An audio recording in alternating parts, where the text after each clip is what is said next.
നിന്നിലലിയാൻ ഞാൻ ഭാഗം 70. അമ്മ അവളെ നോക്കി ഭക്ഷണമെടുത്ത് അവളുടെ വായിലേക്ക് കൊടുത്തു. അവളത് ആഗ്രഹിച്ചിരുന്നു എന്ന് അമ്മയ്ക്ക് മനസ്സിലായിരുന്നു. അവൾ സന്തോഷത്തോടെ ചെറിയൊരു പുഞ്ചിരിയോടെ വായ തുറന്ന് ആ ഭക്ഷണം വാങ്ങി കഴിച്ചു. അവളുടെ കണ്ണുകൾ അപ്പോൾ നിറഞ്ഞു. അത് കണ്ടതും ഇന്ദ്രൻ അവളുടെ കയ്യിൽ പിടിച്ചു അവളെ ഒന്ന് നോക്കി. ആ നോട്ടത്തിൽ അവൾക്കുള്ള താക്കീതായിരുന്നു. അത് കണ്ടതും അമ്മ അവളെ നോക്കി ചിരിച്ചു. മോളെ പാറു, അടുത്തിരിക്കുന്നവനെ ടെററാക്കാതെ കരയാതെ സന്തോഷമായിട്ടിരുന്ന് ഭക്ഷണം കഴിക്കാൻ നോക്ക്. ഇതുപോലെ നല്ല സന്തോഷമുള്ള ദിവസം ഞങ്ങളുടെ പാറുമോൾക്ക് ഇനി കിട്ടാനില്ല. അത് മാക്സിമം എൻജോയ് ചെയ്യൂ പാറുക്കുട്ടി. അഖിൽ പറഞ്ഞതും എല്ലാവരും ചിരിച്ചു. അവരെല്ലാവരും സന്തോഷത്തോടെ ഭക്ഷണം കഴിച്ചു. പിന്നെയും കുറച്ച് സമയം കൂടി എല്ലാവരും അവിടെ തന്നെ സ്പെൻഡ് ചെയ്യേണ്ടി വന്നു. ഇന്ദ്രൻ്റെ ബിസിനസ് രംഗത്തു നിന്നുള്ള ആളുകൾ വിദേശികളും മറ്റും ഉണ്ടായതുകൊണ്ട് ആ ഫംഗ്ഷൻ വീണ്ടും നീണ്ടുപോയി. രാത്രിയോടെ ഫംഗ്ഷനെല്ലാം തീർന്ന് എല്ലാവരും ഇന്ദ്രൻ്റെ അപ്പാർട്ട്മെൻറ്റിലേക്കാണ് പോയത്. പാറുവിൻ്റെ വീട്ടിൽ നിന്ന് വന്ന എല്ലാവർക്കും താമസിക്കാനായി ഇന്ദ്രനും പാർവതിയും അവരുടെ സ്വർഗമായി കണ്ട ആ അപ്പാർട്ട്മെൻറ്റ് തുറന്നു കൊടുത്തു. അമ്മയും അച്ഛനും അടക്കം നാട്ടിൽ നിന്ന് വന്ന എല്ലാവരും അവിടെ കൂടി. അഖിലിൻ്റെ അച്ഛനും അമ്മയും ഉണ്ടായിരുന്നു. അവർ അഖിലിൻ്റെ ഫ്ലാറ്റിലാണ് കൂടിയത്. പാറു വന്ന് ഡ്രസ്സെല്ലാം മാറിക്കഴിഞ്ഞ് അവൾ സിമ്പിളായിട്ടുള്ള ഒരു ചുരിദാർ എടുത്തിട്ടു. അമ്മയുടെയും അച്ഛൻ്റെയും അടുത്തേക്ക് പോകണമെന്ന് പറഞ്ഞു. ഇന്ദ്രൻ ആദ്യം സമ്മതിച്ചില്ല എങ്കിലും അവളുടെ വാശിക്ക് നിന്നു കൊടുത്തു. പ്രഗ്നൻ്റ് ആയ പിന്നെ പെണ്ണിന് വാശി ഇത്തിരി കൂടുതലാണ്. അവളുടെ താളത്തിനൊത്ത് ഇന്ദ്രൻ തുള്ളുന്നത് കാണുമ്പോൾ എല്ലാവർക്കും അത്ഭുതമാണ് തോന്നാറ്. എന്നാൽ പാറു ഒരുപാടൊന്നും അവനെ ബുദ്ധിമുട്ടിക്കാറില്ല. അവൻ അവളെയും കൊണ്ട് അങ്ങോട്ട് ചെല്ലുമ്പോൾ അവിടെ എല്ലാവരും സംസാരിച്ചുകൊണ്ടിരിക്കുകയായിരുന്നു. എല്ലാവരുടെയും കയ്യിൽ ലെമൺ ടീ ഉണ്ട്. എനിക്കും വേണം. അതും പറഞ്ഞുകൊണ്ടാണ് പാറു അങ്ങോട്ട് ചെല്ലുന്നത്. ഇതാ നിനക്ക് വേണ്ടി നിന്റെ അമ്മ എടുത്തു വെച്ചതാ. നിനക്ക് മാത്രമല്ല ഇന്ദ്രേട്ടനുണ്ട്, ജെൻസി പറഞ്ഞു. അതെങ്ങനെ? ഞങ്ങൾ വരുമെന്ന് അമ്മയ്ക്ക് അറിയായിരുന്നോ? അവൾ ചോദിച്ചു. അറിയായിരുന്നു. നീ ഇന്ന് ഇവിടെ വരുമെന്ന് എനിക്ക് ഉറപ്പായിരുന്നു, അമ്മ പറഞ്ഞു. അവൾ അമ്മ ഇരുന്ന സോഫയുടെ അടുത്ത് ചെന്ന് താഴെ ഇരുന്നു. അത് കണ്ടതും ഇന്ദ്രൻ അവിടെയുള്ള മറ്റൊരു കൗച്ചിൽ ഇരുന്നു. അമ്മ അവളുടെ തലയിലൂടെ കൈകൊണ്ട് തലോടിക്കൊണ്ടിരുന്നു. അടുത്ത് അച്ഛനിരിക്കുന്നത് കണ്ടതും അവൾ അച്ഛൻ്റെ അടുത്തേക്ക് ഇരുന്നു. അച്ഛൻ്റെ മടിയിലേക്ക് ചാഞ്ഞു. എത്രയൊക്കെ അമ്മയാണ് ഇഷ്ടമെന്ന് പറഞ്ഞാലും ഞങ്ങൾക്ക് എല്ലാവർക്കും അറിയാം അവൾക്ക് ഏറ്റവും ഇഷ്ടം അച്ഛനോടാണെന്ന്. അച്ഛൻ അവളുടെ തലയിൽ തലോടി പതിയെ മസാജ് ചെയ്ത് കൊടുക്കുന്നുണ്ട്. അല്ല ഇന്ദ്ര, നമ്മളിന്ന് നാട്ടിലേക്ക് പോകുന്നത്? വൈഷ്ണവാണ് ചോദിച്ചത്. നാളത്തെ കഴിഞ്ഞ് പോകാം. നാളെ എല്ലാവർക്കും ഇവിടെ തന്നെ നിൽക്കാം, എന്നിട്ട് ഒരുമിച്ച് പോകാം, ഇന്ദ്രൻ പറഞ്ഞു. അത് എല്ലാവർക്കും സമ്മതമായിരുന്നു. അവർ പിന്നെയും സംസാരിച്ചു കൊണ്ടിരിക്കുമ്പോഴും ഇന്ദ്രൻ പാർവതിയെ നോക്കുന്നുണ്ട്. ഇടയ്ക്ക് കണ്ണുകൾ അടഞ്ഞു പോകുന്നത് അവൻ ശ്രദ്ധിച്ചിരുന്നു. ഇപ്പോൾ അച്ഛൻ്റെ മടിയിൽ തലവെച്ച് ആൾ ഉറങ്ങിയിരിക്കുന്നു. അത് കണ്ടതും അവൻ എഴുന്നേറ്റു. അവൻ എഴുന്നേക്കുന്നത് കണ്ടതും എല്ലാവരും അവനെ നോക്കിയപ്പോഴാണ് അവൻ നടന്ന് പാറുവിൻ്റെ അടുത്തേക്ക് ചെല്ലുന്നത് കാണുന്നത്. അപ്പോഴാണ് അച്ഛൻ്റെ മടിയിൽ തലവെച്ച് ഉറങ്ങിയ പാറുവിനെ എല്ലാവരും കണ്ടത്. ഉറങ്ങിയോ? അമ്മ ചോദിച്ചു. നല്ല ക്ഷീണുണ്ടായിരുന്നു. എനിക്കറിയായിരുന്നു പെട്ടെന്ന് ഉറങ്ങുമെന്ന്. ഞാൻ അതുകൊണ്ട് ഇന്ന് പോകണ്ട, നാളെ ഇങ്ങോട്ട് വരാമെന്നൊക്കെ പറഞ്ഞതാ, പക്ഷേ സമ്മതിച്ചില്ല, ഇന്ദ്രൻ പറഞ്ഞു. മോളെ ബെഡ്റൂമിലേക്ക് കിടത്തിയാലോ? അമ്മ ചോദിച്ചു. വേണ്ടമ്മ, അവളെ ഞാൻ കൊണ്ടുപോവുകയാണ്, ഇന്ദ്രൻ പറഞ്ഞതും അത് അങ്ങനെയേ ഉണ്ടാകൂ എന്ന് പാറുവിൻ്റെ വീട്ടിൽ നിന്ന് വന്ന അച്ഛനും ഇന്ദ്രനെ അറിയുന്ന എല്ലാവർക്കും അറിയാമായിരുന്നു. രണ്ട് കയ്യാലെയും അവളെ കോരിയെടുത്തു. ഞങ്ങൾ പോട്ടെ, രാവിലെ കാണാം, ഗുഡ് നൈറ്റ്, ഇന്ദ്രൻ പറഞ്ഞുകൊണ്ട് അവളെ അവൻ്റെ നെഞ്ചിലേക്ക് ചേർത്ത് പിടിച്ച് എടുത്തുകൊണ്ടു പോകുന്നത് കണ്ടതും പാറുവിൻ്റെ അച്ഛനും അമ്മയും വൈഷ്ണവും വൈശാഖ് അവരുടെ കൂടെ വന്ന എല്ലാവരും നോക്കി നിന്നു. നിങ്ങളിങ്ങനെ നോക്കി നിൽക്കണ്ട, ഇതിവിടെ സ്ഥിരം കാഴ്ചയാണ്, അതുകൊണ്ട് ഞങ്ങൾക്കിതൊന്നും വലിയ സംഭവമല്ല, അഖിൽ പറഞ്ഞതും എല്ലാവരും പുഞ്ചിരിച്ചു. തൻ്റെ മകളെ ചേർത്ത് പിടിച്ചു കൊണ്ടുപോകുന്ന ആ ചെറുപ്പക്കാരനോട് പാറുവിൻ്റെ അച്ഛനും അമ്മയ്ക്കും അതിയായ സ്നേഹം തോന്നി. ഒരുപക്ഷെ താൻ കണ്ടുപിടിച്ച കാശിനാഥന് പോലും തൻ്റെ മകളെ ഇത്രയും നന്നായി സ്നേഹിക്കാൻ പറ്റില്ല എന്ന് ആ അമ്മയ്ക്ക് തോന്നി. ഇന്ദ്രൻ പാറുവിനെ ബെഡിൽ കൊണ്ടുപോയി കിടത്തി. അവനും അവളുടെ അടുത്ത് കയറി കിടന്നു. അവൾ ഇട്ടിരുന്ന ചുരിദാറിൻ്റെ ടോപ്പ് പൊക്കി അവളുടെ വയറിൽ പതിയെ ചുംബിച്ചു. പിന്നെ ഉയർന്നു വന്ന് അവളെ നെറ്റിയിലും ചുംബിച്ചു. അവളെയും ചേർത്ത് പിടിച്ച് അവൻ ഉറക്കത്തിലേക്ക് പോയി. രാവിലെ പാർവതി കണ്ണു തുറക്കുമ്പോൾ ഇന്ദ്രൻ അടുത്തുണ്ടായിരുന്നില്ല. അവളുടെ ഫോൺ എടുത്ത് നോക്കി. അതിൽ ഇന്ദ്രൻ്റെ മെസ്സേജ് ഉണ്ടായിരുന്നു. പാറുസേ, എഴുന്നേറ്റ് ഫ്രഷ് ആയിട്ടിരിക്കെ, ഞാൻ അപ്പോഴേക്കും വർക്കൗട്ട് കഴിഞ്ഞ് വരാം കേട്ടല്ലോ. എഴുന്നേറ്റ് കഴിയുമ്പോൾ കിച്ചണിലേക്ക് വിളിച്ചാൽ മതി, അവർ വിത്തൗട്ട് കോഫി കൊണ്ടുവന്ന് തരും. അത് കണ്ടതും അവൾക്ക് അല്പം ദേഷ്യം തോന്നി. അവൾ ഒരു ദേഷ്യത്തിൽ നിൽക്കുന്ന ഒരു ക്യൂട്ട് ബേബിയുടെ ഫോട്ടോ അയച്ചു കൊടുത്തു. അല്പസമയം കഴിഞ്ഞതും ഇന്ദ്രൻ വന്നു. പാർവതിയെ റൂമിൽ കാണാതെ അവൻ ബാൽക്കണിയിലേക്ക് ചെന്നു നോക്കി. അവിടെ ചിലങ്കയുടെ താളം പിടിച്ച് ലൈറ്റ് മ്യൂസിക്കും കേട്ട് ഇരിക്കുന്ന പാറുവിനെ കണ്ടതും അവൻ ചെറിയൊരു പുഞ്ചിരിയോടെ അവളുടെ അടുത്തേക്ക് ചെന്നു. പാറുസേ, രാവിലെ തന്നെ നമ്മുടെ കുഞ്ഞിന് പാട്ട് കേൾപ്പിച്ചു കൊടുക്കുകയാണോ? അവൻ ചോദിച്ചതും അവൾ തിരിഞ്ഞു നോക്കി. ഒരു സ്ലീവ്ലെസ് ബ്ലാക്ക് ടീഷർട്ടും ഒരു ട്രാക്ക് പാൻറ്റുമാണ് വേഷം. ആ ടീഷർട്ട് വിയർപ്പിനാൽ നനഞ്ഞു കുതിർന്നിട്ടുണ്ട്. എന്തിനാ ഇന്ദ്രേട്ടാ ഈ പോയി കഷ്ടപ്പെടുന്നത്? അവൾ ചോദിച്ചതും ഇന്ദ്രൻ അവളുടെ അടുത്ത് മറ്റൊരു കൗച്ചിൽ ഇരുന്നു. ഞാനേ കുറച്ച് കഷ്ടപ്പെടാൻ തന്നെ തീരുമാനിച്ചു. കഷ്ടപ്പെട്ട് ബോഡിയൊക്കെ ഒന്ന് സെറ്റാക്കി വയ്ക്കണ്ടേ? ഒരു 9 മാസം കഴിയുമ്പോഴേക്കും എനിക്ക് കുറച്ച് പണി കൂടുതലുള്ളതാണ്. ഇന്ദ്രൻ പറഞ്ഞതും അവൾക്ക് ആദ്യം മനസ്സിലായില്ലെങ്കിലും പിന്നെ അവൻ എന്താ ഉദ്ദേശിച്ചത് എന്ന് മനസ്സിലായതും അവൾ അവനെ കൂർപ്പിച്ചു നോക്കി. ഓ, അല്ലെങ്കിൽ ഇപ്പോൾ എന്നെ വെറുതെ വിടുന്നത് പോലെയാ. എൻ്റെ പാറുവിന് വേറെ കുഴപ്പമൊന്നുമില്ലെങ്കിൽ നമ്മുടെ പ്രണയത്തിൻ്റെ ഭാഗമായ സെക്ഷൽ റിലേഷൻ അത് കണ്ടിന്യൂ ചെയ്യുന്നത് കൊണ്ട് ഒരു കുഴപ്പവും ഉണ്ടാവില്ല. ഡോക്ടർ പറഞ്ഞിട്ടുണ്ട് അത് എൻ്റെ പാറുവിനും നല്ലതാണെന്ന്. ഇത് ഇന്ദ്രേട്ടൻ ഞാൻ പ്രഗ്നൻ്റ് ആണെന്ന് അറിഞ്ഞപ്പോൾ മുതൽ പറയുന്ന കാര്യമല്ലേ? ആണ്, അതേ കാര്യം തന്നെയാണ്. അപ്പോൾ ഞാൻ വീട്ടിലേക്ക് പോയാൽ എന്തു ചെയ്യും? 7-ാം മാസം എന്നെ കൊണ്ടുപോവില്ലേ? അപ്പോൾ ഇന്ദ്രേട്ടൻ എന്തു ചെയ്യും? എവിടേക്ക്? ഒരു 7-ാം മാസവും കൊണ്ടുപോകുന്നില്ല. എൻ്റെ കൂടെ നമ്മുടെ വീട്ടിലുണ്ടാകും. അവൻ പറഞ്ഞതും അപ്പോൾ എൻ്റെ ഡെലിവറി മുംബൈയിലായിരിക്കുമോ? അവൾ ചോദിച്ചു. അതൊക്കെ ഇനിയും സമയമുണ്ടല്ലോ, ആലോചിച്ച് തീരുമാനിക്കാം. ഇപ്പോൾ എഴുന്നേറ്റ് വന്നേ. ബ്രേക്ക്ഫാസ്റ്റ് അമ്മ ഉണ്ടാക്കിയിട്ടുണ്ടെന്ന് പറഞ്ഞു. എന്നെ വിളിച്ചിട്ടുണ്ടായിരുന്നോ? നിൻ്റെ ഫോൺ എന്തേ? അവൾ അകത്തേക്ക് കാണിച്ചു. ഫോൺ അകത്താണോ? ഞാൻ പറഞ്ഞിട്ടില്ലേ പാറു, ഫോൺ എപ്പോഴും അടുത്ത് വയ്ക്കണമെന്ന്. എന്തെങ്കിലും ഒരു ആവശ്യം വന്നാൽ എന്തു ചെയ്യും? അവൾ ഒന്നും മിണ്ടിയില്ല. അതൊക്കെ പോട്ടെ, ഞാൻ വേഗം പോയി വരാം. എന്നിട്ട് നമുക്ക് ഒരുമിച്ച് താഴേക്ക് പോയി ഭക്ഷണം കഴിക്കാം. ഞാൻ ആദ്യമായിട്ട് എൻ്റെ അമ്മായിമ്മയുടെ കൈകൊണ്ടുണ്ടാക്കിയ ഭക്ഷണം കഴിക്കാൻ പോകുന്നതല്ലേ? ഇന്ദ്രൻ പറഞ്ഞതും പാറു ഒന്ന് ചിരിച്ചു. എന്നാൽ എൻ്റെ മക്കളും അമ്മയും കൂടി പാട്ടൊക്കെ കേട്ട് താളവും പിടിച്ചുകൊണ്ടിരിക്കട്ടോ. ഞാൻ പോയി വേഗം ഫ്രഷ് ആയിട്ട് വരാം. അവൻ പറഞ്ഞതും പെട്ടെന്ന് പാർവതി അവൻ്റെ മുഖത്തേക്ക് നോക്കി. അതെന്താ മക്കളെന്ന് പറഞ്ഞത്? അപ്പോൾ നമുക്ക് ഒന്നിൽ കൂടുതൽ മക്കളുണ്ടാവുമോ? പാർവതി ചോദിച്ചു. ഉണ്ടാകണമെങ്കിൽ ഉണ്ടാകട്ടെ. എത്ര മക്കൾ തന്നാലും ദേ ഈ ഇന്ദ്രൻ ഈ 2 കൈനീട്ടി സ്വീകരിക്കും. അവൻ പറഞ്ഞുകൊണ്ട് അവളുടെ നെറ്റിയിൽ ഒന്ന് ചുംബിച്ചു. അവൻ ഫ്രഷ് ആവാനായി പോയതും അവൾ വീണ്ടും കുറച്ചു നേരം കൂടി പാട്ട് കേട്ടിരുന്നു. അല്പസമയം കഴിഞ്ഞതും ഇന്ദ്രൻ ഫ്രഷായി വന്നു. ലൈറ്റ് പിങ്ക് ടീഷർട്ടും ഒരു ബ്ലാക്ക് ട്രാക്ക് പാൻറ്റുമാണ് അവൻ ഇട്ടിരുന്നത്. അപ്പോൾ ഇന്ദ്രേട്ടൻ ഓഫീസിലേക്ക് പോകുന്നില്ല ഇന്ന്? പാർവതി ചോദിച്ചു. ഇല്ല, ഇനിയിപ്പോൾ ഞാൻ കുറച്ച് ദിവസത്തേക്ക് എന്തായാലും ഇല്ല. എല്ലാ കാര്യങ്ങളും ഞാൻ പറഞ്ഞ് ഏൽപ്പിച്ചിട്ടുണ്ട്. ഇനി എനിക്ക് വീട്ടിലിരുന്നാണെങ്കിലും ചെയ്യാവുന്ന കാര്യങ്ങളേ ഉള്ളൂ. അത്യാവശ്യമുണ്ടെങ്കിൽ മാത്രം ജസ്റ്റ് ഒന്ന് ഓഫീസിലേക്ക് ചെന്നാൽ മതി. പിന്നെ അഖിലുണ്ടല്ലോ, അതുകൊണ്ട് ടെൻഷനൊന്നുമില്ല, ഇന്ദ്രൻ പറഞ്ഞു. എന്നാൽ പോകാം എന്ന് പറഞ്ഞ് അവളെയും ചേർത്ത് പിടിച്ചുകൊണ്ട് തന്നെ ഇന്ദ്രൻ പാറുവിൻ്റെ അമ്മയുടെ അടുത്തേക്ക് ചെന്നു. അവിടെ ചെന്നപ്പോൾ എല്ലാവരും അവരെ കാത്തിരിക്കുകയായിരുന്നു. നിങ്ങൾ കഴിച്ചില്ലേ? പാറു ചെന്നതും ചോദിച്ചു. ഇല്ല, നീ വരാൻ വേണ്ടി കാത്തിരിക്കുകയായിരുന്നു. എൻ്റെ പാറു, കുറച്ച് നേരത്തെ വരണ്ടേ ഇങ്ങോട്ട്? ഇങ്ങോട്ട് കയറി വന്നപ്പോൾ തന്നെ നല്ല മണം. എൻ്റെ ദൈവമേ, കടിച്ചു പിടിച്ചിരിക്കുകയായിരുന്നു. എൻ്റെ പാറുക്കുട്ടിയുടെ കൈപ്പുണ്യം എവിടെ നിന്നാണ് കിട്ടിയതെന്ന് ഞങ്ങൾക്ക് മനസ്സിലായി. ഇന്ന് പാറുക്കുട്ടിയുടെ അമ്മയുടെ സ്പെഷ്യലാണ്. അഖിൽ പറഞ്ഞതും അവൾ അമ്മയെ നോക്കി. അല്ല, ഇതെല്ലാം എവിടെ പോയി വാങ്ങി? അവൾ ചോദിച്ചു. അതൊന്നും പറയണ്ട. എൻ്റെ കൊച്ചേ രാവിലെ 5:30 ആയപ്പോൾ എന്നെ വിളിച്ചു. അഖിൽ പറഞ്ഞതും ആര്? പാറു ചോദിച്ചു. വേറെ ആര്?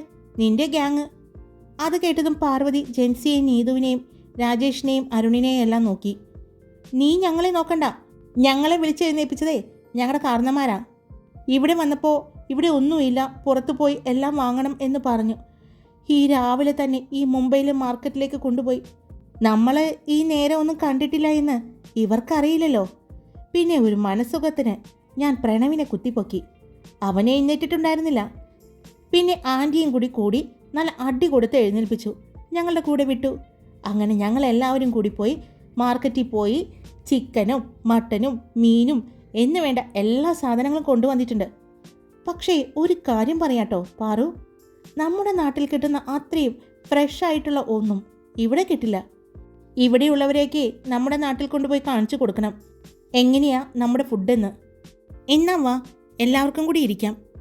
അല്ല, എല്ലാവരും കൂടി ഒരുമിച്ചിരിക്കാൻ പറ്റില്ലല്ലോ. എന്നാ ആദ്യം മുതിർന്നവരിരിക്കട്ടെ എന്ന് പറഞ്ഞതും അഖിൽ പോകുന്നത് കണ്ടു. അല്ല, അഖിലേട്ടൻ എങ്ങോട്ടേ പോകുന്നേ? അഖിലേട്ടൻ മുതിർന്ന ആളാണോ? പിന്നെ ഞാൻ മുതിർന്നതാ, ഞാൻ ഇരിക്കട്ടെ. അഖിലേട്ടാ, ആദ്യം കാരണവന്മാരിരിക്കട്ടെ, അത് കഴിഞ്ഞിട്ട് നമുക്കിരിക്കാം. ജെൻസി പറഞ്ഞതും ഈ ഭക്ഷണ കാര്യത്തിൽ കാരണവന്മാരുടെ സ്ഥാനത്ത് ഞാനും ഉണ്ട്. അതുകൊണ്ട് എന്നെ പിന്തിരിപ്പിക്കാൻ നോക്കണ്ട, ഞാൻ പിന്മാറില്ല. രാവിലെ തന്നെ എഴുന്നേറ്റ് ഇത്രയും ദൂരം നടന്നത് കൊണ്ടാണെന്ന് തോന്നുന്നു. നല്ല വിശപ്പ്. മോനെ ഇന്ദ്ര, പാറു നിങ്ങളിരിക്ക്. പാറുമോള് വിശന്നിരിക്കാൻ പാടില്ല എന്ന് പറഞ്ഞ് പാറുവിനെയും ഇന്ദ്രനെയും ഇരുത്തി. അമ്മയുടെ സ്പെഷ്യൽ താറാവും പാലപ്പവും ചിക്കൻ സ്റ്റൂ, ബ്രെഡ്, വട്ടയപ്പം ഒക്കെയായിരുന്നു. ആ ഒരു കോമ്പിനേഷൻ ഫുഡ് ഇന്ദ്രൻ ആദ്യമായിട്ട് കഴിക്കായിരുന്നു. അവന് അത് വല്ലാതെ ഇഷ്ടപ്പെട്ടു. അവൻ കഴിക്കുന്നത് പാർവതി ശ്രദ്ധിച്ചു. അവൻ കഴിച്ചുകൊണ്ടിരിക്കുമ്പോഴാണ് പാർവതിയെ നോക്കുന്നത്. അവൾ തൻ്റെ മുഖത്ത് നോക്കിയിരിക്കുന്നത് കണ്ടതും അവൻ പുരികമുയർത്തി എന്താണെന്ന് ചോദിച്ചു. അവൾ എങ്ങനെയുണ്ടെന്ന് ചോദിച്ചു. ഇന്ദ്രൻ സൂപ്പറാണെന്ന് കൈകൊണ്ട് പറഞ്ഞു. അത് കണ്ടപ്പോൾ പാറുവിനും സന്തോഷമായി. അവളും ഭക്ഷണം കഴിച്ചു. പിന്നീട് എല്ലാവരും ഭക്ഷണം കഴിച്ചു. ഭക്ഷണം കഴിച്ചു കഴിഞ്ഞതും ഒന്ന് പുറത്തേക്ക് പോകാം എന്ന് തീരുമാനിച്ചു. പക്ഷേ മുംബൈയിലെ തിരക്ക് അറിയാവുന്നത് കൊണ്ട് തന്നെ ഇന്ദ്രൻ പാറുവിനെയും കൊണ്ട് പോകുന്നത് ഒഴിവാക്കി. ബാക്കി എല്ലാവരും കൂടി പോയിട്ട് വരാം എന്ന് പറഞ്ഞു. ഇന്ദ്രൻ പാറുവിനെയും കൊണ്ട് വീട്ടിലേക്ക് പോയി. അവൾക്ക് വിഷമമുണ്ടായിരുന്നില്ല. കാരണം ഇന്ദ്രൻ എവിടെയുണ്ടോ അവിടെയാണ് അവളുടെ സ്വർഗം. എല്ലാവരും കറക്കമെല്ലാം കഴിഞ്ഞ് വന്നപ്പോൾ തന്നെ രാത്രിയായി. നാളെ രാവിലെയാണ് ഫ്ലൈറ്റ്. ഇന്ദ്രൻ്റെ സഹോദരിമാർക്കും സഹോദരന്മാർക്കും വെക്കേഷൻ ആയതുകൊണ്ട് അവരും കൂടെ വരുന്നുണ്ടെന്ന് പറഞ്ഞു. അതിനിടയ്ക്ക് വൈഷ്ണവ്, വൈശാഖ്, അഖിൽ, ഇന്ദ്രൻ അവരെല്ലാവരും കൂടി സംസാരിച്ചു. ഇന്ദ്ര, പാറുവിൻ്റെ അമ്മയോട് പറഞ്ഞോ കാശിനാഥൻ്റെ കാര്യം? അഖിൽ ചോദിച്ചു. പറഞ്ഞു എന്ന് ചോദിച്ചാൽ ചെറിയൊരു സൂചന കൊടുത്തു. വ്യക്തമായി തെളിവുകൾ കയ്യിൽ കിട്ടാത്തത് കൊണ്ട് ആൻറ്റിയോട് ഞാൻ പറഞ്ഞിട്ടില്ല കൂടുതലൊന്നും. പിന്നെ ആൻറ്റിക്കും അവരുടെ സംസാരത്തിൽ അത്ര താല്പര്യം ഉണ്ടായിരുന്നില്ല. പിന്നെ മുത്തശ്ശൻ്റെയും മുത്തശ്ശിയുടെയും ആഗ്രഹമാണ് എന്ന് പറഞ്ഞപ്പോഴാണ് സമ്മതിച്ചത്. അതിനിടയ്ക്ക് പാറുവിൻ്റെ അമ്മയോട് മുത്തശ്ശി ആയുർവേദ റിസോർട്ടിൻ്റെ കാര്യം പറഞ്ഞു. അത് കേട്ടതും അമ്മയ്ക്ക് ആദ്യം ദേഷ്യമാണ് തോന്നിയത്.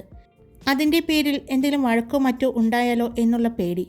പക്ഷേ അത് പാരമ്പര്യമായി കൈമാറി വരുന്നത് കൊണ്ട് തടസ്സം പറയാനും പറ്റില്ല, വേണ്ട എന്ന് വയ്ക്കാനും പറ്റില്ല. അതുകൊണ്ട് തന്നെ പാറുവിൻ്റെ അമ്മ അത് നിഷേധിച്ചില്ലായിരുന്നു. പക്ഷേ അതുകൊണ്ട് തൻ്റെ മക്കൾക്ക് യാതൊരുവിധ കുഴപ്പവും വരാൻ പാടില്ല എന്ന് അവർ തീരുമാനിച്ചിരുന്നു. അന്ന് നീ തന്നെ നേരിട്ട് കാര്യങ്ങൾ പറഞ്ഞതുകൊണ്ട് അമ്മയ്ക്ക് ഒരുപാട് വിഷമമൊന്നും തോന്നിയില്ല. പിന്നെ അതുമൂലം വീണ്ടും ഫാമിലിയായിട്ട് വഴക്കാകുമോ എന്നൊരു ചെറിയ വിഷമം മാത്രമേ അമ്മയ്ക്കുണ്ടായിരുന്നുള്ളൂ, വൈഷ്ണവ് പറഞ്ഞു. എന്തായാലും ഞാൻ എൻ്റെ അച്ഛനോടും അമ്മയോടും പിന്നെ പാറുവിൻ്റെ അച്ഛനോടും അമ്മയോടും ലക്ഷ്മി എന്നിവരോടെല്ലാം ഒന്ന് കരുതിയിരിക്കാൻ പറഞ്ഞിട്ടുണ്ട്. കാശിനാഥൻ്റെ നീക്കങ്ങൾ ഒന്ന് നിരീക്ഷിക്കണം എന്നും. അവൻ ഇതിൽ തെറ്റുകാരനാണോ എന്ന് എനിക്കറിയണം. എന്നിട്ട് നമുക്ക് വേണ്ട നടപടികളെടുക്കാം, വൈഷ്ണവ് പറഞ്ഞു. ഞാനിപ്പോൾ അന്വേഷണത്തിലാണ്. തെളിവുകൾ കാര്യമായി ഒന്നും കിട്ടിയിട്ടില്ല. പക്ഷേ കാശിനാഥൻ്റെ കൂടെ വലിയൊരു ടീമുണ്ടെന്നാണ് ഞാൻ അറിഞ്ഞത്. അതാരാണെന്ന് ഇതുവരെ കണ്ടെത്താൻ പറ്റിയിട്ടില്ല. അവൻ്റെ പുറകിൽ ആളുണ്ട്. കാശി ഒറ്റയ്ക്കല്ല. അവൻ്റെ പിന്നിലുള്ളത് എൻ്റെ ശത്രുവാണ്, അലോക്. അവനാണ് ഇപ്പോൾ കാശിനാഥൻ്റെ വലങ്കൈ. ഇന്ദ്രൻ പറഞ്ഞതും എല്ലാവരും ഇന്ദ്രനെ ഞെട്ടലോടെ നോക്കി. അപ്പോൾ നീ ഇതൊക്കെ എങ്ങനെ അറിഞ്ഞു? എൻ്റെ പെണ്ണിന് ചുറ്റുമുള്ള എല്ലാ കാര്യങ്ങളും ഞാൻ അറിയും. അപ്പോൾ ഇനി നമുക്ക് കളികളെല്ലാം നാട്ടിലാണ്. കേരളത്തിൻ്റെ അതിമനോഹരമായ സ്ഥലങ്ങളിൽ ഒന്നായ ആലപ്പുഴയിൽ വെച്ചാകാം. കിഴക്കിൻ്റെ വെനീസ് എന്നറിയപ്പെടുന്ന ആലപ്പുഴയിൽ, അല്ലേ ഇന്ദ്ര? അഖിൽ പറഞ്ഞതും ഇന്ദ്രൻ ചെറുതായി ചിരിച്ചു. അപ്പോഴാണ് പാർവതി വൊമിറ്റ് ചെയ്യുന്ന ശബ്ദം കേട്ടത്. അത് കേട്ടതും ഇന്ദ്രൻ ഞെട്ടിപ്പിടഞ്ഞ് അവിടെ നിന്നും എഴുന്നേറ്റു. അവളുടെ അടുത്തേക്ക് ഓടി. പെട്ടെന്ന് അവിടെ ഇരുന്ന അഖിലും വൈഷ്ണവും വൈശാഖും ഞെട്ടിപ്പോയി. എന്താ സംഭവിച്ചത്? ഒരു കാറ്റ് പോകുന്നത് പോലെയല്ലേ തോന്നിയത്? വൈഷ്ണവ് ചോദിച്ചു. അവൻ്റെ പെണ്ണിൻ്റെ കരച്ചിൽ കേട്ടാൽ അവൻ കാറ്റല്ല കൊടുങ്കാറ്റാവും. അഖിൽ പറഞ്ഞതും അവിടെ ഇരുന്ന എല്ലാവരും ചിരിച്ചു. ഇന്ദ്രൻ ചെല്ലുമ്പോൾ പാറു വൊമിറ്റ് ചെയ്യുകയാണ്. അവൾക്ക് ചുറ്റും അമ്മയും ലക്ഷ്മിയും അഖിലിൻ്റെ അമ്മയും എല്ലാവരും ഉണ്ട്. എന്താ എന്താ പറ്റിയേ? ഇന്ദ്രൻ ചോദിച്ചുകൊണ്ട് വേഗം ചെല്ലുന്നത് കണ്ടതും മോള് ഭക്ഷണം കഴിച്ചതെല്ലാം വൊമിറ്റ് ചെയ്ത് കളഞ്ഞു. പാർവതിയുടെ അമ്മ പറഞ്ഞതും ഇന്ദ്രൻ അവളെ ചേർത്ത് പിടിച്ചു. പാറു, ഇന്ദ്രൻ വിളിച്ചതും അവൾ ഒരു തളർച്ചയോടെ ഇന്ദ്രൻ്റെ നെഞ്ചിലേക്ക് ചേർന്നു. എന്തു പറ്റിയടാ? പറ്റുന്നില്ലേ? നല്ല ക്ഷീണമുണ്ടോ? നമുക്ക് ഡോക്ടറെ കാണണോ? ഇന്ദ്രൻ ചോദിച്ചു. വേണ്ട, എനിക്കൊന്ന് കിടന്നാൽ മതി, അവൾ പറഞ്ഞതും ഇന്ദ്രൻ അവളെ 2 കൈയിലും കോരിയെടുത്തുകൊണ്ട് അവരുടെ റൂമിലേക്ക് പോയി. ബാക്കിയുള്ളവരെല്ലാവരും പോകാനുള്ള ഡ്രസ്സ് പാക്കിങ്ങും മറ്റുമുള്ള തിരക്കിലേക്കായി. പാർവതി ബെഡിൽ കിടന്നതും അല്പസമയം മയങ്ങിപ്പോയിരുന്നു. കണ്ണു തുറക്കുമ്പോൾ കാണുന്നത് അവളെ ചേർത്ത് പിടിച്ച് എന്തോ ബുക്ക് വായിച്ചു കൊണ്ടിരിക്കുന്ന ഇന്ദ്രനെയാണ്. പാറൂസേ, ഇപ്പോൾ എങ്ങനെയുണ്ട്? ക്ഷീണമുണ്ടോ? ഹോസ്പിറ്റലിലൊന്ന് പോണോ? ഇന്ദ്രൻ ചോദിച്ചു. വേണ്ട വേണ്ട ഇന്ദ്രേട്ടാ, പാറു പറഞ്ഞ് കുറച്ചുകൂടി അവനോട് ചേർന്ന് കിടന്നു. ഇന്ദ്രൻ ചിരിച്ചുകൊണ്ട് കയ്യിലുണ്ടായിരുന്ന ബുക്കെടുത്ത് മാറ്റി സൈഡ് ടേബിളിലേക്ക് വെച്ചു. അവിടെ നിന്നും ഒരു ചോക്ലേറ്റ് എടുത്ത് പാറുവിൻ്റെ അടുത്തേക്ക് കൊടുത്തു. പാറു, ദേ നോക്കിയേ. എന്താ? നോക്ക്. അവൾ പതിയെ കണ്ണു തുറന്ന് നോക്കുമ്പോൾ അവൻ്റെ കയ്യിലെ ചോക്ലേറ്റ് കണ്ടതും അവൾ കണ്ണുകൾ വിടർത്തി അവനെ നോക്കി. എന്താ ചോക്ലേറ്റ്? അതെ, ഈ ചോക്ലേറ്റ് കഴിച്ചാൽ വൊമിറ്റിംഗ് ഉണ്ടാവില്ല എന്നാണ് പറയുന്നത്. ശരിക്കും? ആ. വേഗം സന്തോഷത്തോടെ അവൾ അത് വാങ്ങി. എൻ്റെ ദൈവമേ, ഇതാരാണോ കണ്ടുപിടിച്ചത്? ഇത് പറഞ്ഞ ആൾക്ക് 1 കോടി പുണ്യം കിട്ടും. എത്ര ദിവസമായെന്നറിയോ ഞാൻ മര്യാദയ്ക്ക് മധുരം കഴിച്ചിട്ട്? പാർവതി പുഞ്ചിരിയോടെ പറഞ്ഞ് ആ ചോക്ലേറ്റ് പൊട്ടിച്ച് കഴിക്കുന്നത് കണ്ടതും ഇന്ദ്രൻ ചെറിയൊരു പുഞ്ചിരിയോടെ തന്നെ നോക്കി നിന്നു. അപ്പോൾ ഇനി ഞാൻ വൊമിറ്റ് ചെയ്യുമ്പോഴൊക്കെ എനിക്ക് ചോക്ലേറ്റ് തരുമോ? പാറു ചോദിച്ചു. അതൊക്കെ തരും, പക്ഷേ കള്ള വൊമിറ്റിങ്ങിന് തരില്ല കേട്ടോ, ഇന്ദ്രൻ പറഞ്ഞു. അത് കേട്ടതും അവൾ ഒരു കള്ളച്ചിരി ചിരിച്ചു. എനിക്കറിയാം, ഈ മനസ്സിൽ കാണുമ്പോഴേ ഞാൻ ദേ മാനത്തല്ല എൻ്റെ ഇവിടെ കാണും എന്ന് പറഞ്ഞ് അവൻ അവൻ്റെ നെഞ്ചിൽ തൊട്ടു. അത് പിന്നെ ഞാൻ ദേ പാറു, വേറെ ഒരു മധുരമൊന്നും കഴിക്കില്ല എന്നാണെങ്കിൽ വൊമിറ്റ് ചെയ്യുമ്പോൾ ചോക്ലേറ്റ് തരാം. പക്ഷേ അത് പറഞ്ഞതുപോലെ കള്ള വൊമിറ്റിംഗ് ആവരുത് കേട്ടോ. ശരി, പുഞ്ചിരിച്ചുകൊണ്ട് തന്നെ അവൾ സമ്മതിച്ചു. ഇന്ദ്രേട്ടൻ വേണോ? ചോക്ലേറ്റ് കടിച്ചുകൊണ്ടാണ് അവൾ ചോദിക്കുന്നത്. എനിക്ക് വേണ്ട, നീ കഴിച്ചോ. വേണ്ടാന്നോ?